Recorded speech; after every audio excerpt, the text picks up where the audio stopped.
আমি বলছি না, বলছে আপনার মিলের কর্মচারীরা।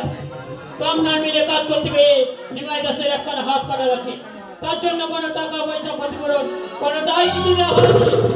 ওই ভিখারির বাচ্চাগুলো কোম্পানিতে কাজ করতে গিয়ে হাত কাটবে পা কাটবে, সেই জন্য কোম্পানিকে কি পয়সা দিতে হবে? তাহলে আপনি আজ কি করতে আমাকে সামলাতে হবে নাকি? তাই তো এলাম আপনার কাছে, আপনি বলবেন আর আমি লুকিয়ে যাবো। লকাবি ম্যাডাম, লকাবি, এখনই লকাবি লুকিয়ে দেবো। দোকানটি কেন, দোকানটি কেন আপনি জানেন না? ওই পাগলা কুকুর আর করোনা রোগী বাইরে কোনোদিন ফেলিয়ে রাখতে নেই, কারণ ওই দুটোতেই বিপদ থেকে আনে। দোকান থেকে আনে, যেন মনে হচ্ছে রাজকর্ম করে ফিরে এসেছে।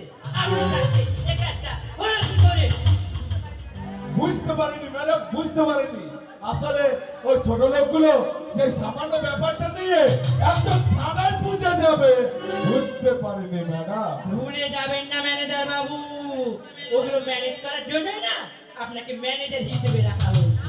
আর যদি না পারেন রাস্তার কুকুরের অভাব নেই, ভাত চড়ালে যেমন কাকের অভাব হয় না, তেমনি মোটা টাকা মাইনে দিলে আপনার মতো তুচ্ছ ম্যানেজারের অভাব হবে না, ঠিক আছে?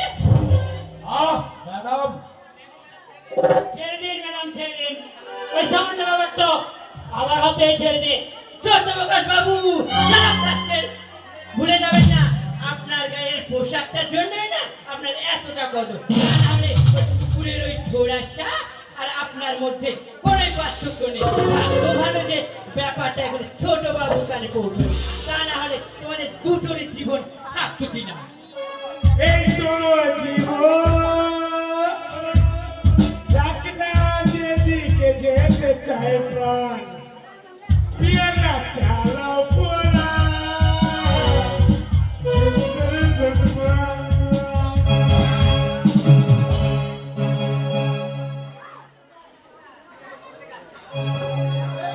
খাও যাও বুধ হয়ে ডুবে যাও, দেখো চোখে চোখে শেষের ভুল।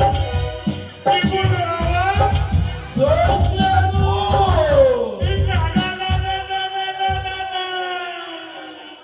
সর্ষে ফুল আলালু কেন তোমার বইয়ে সয় না।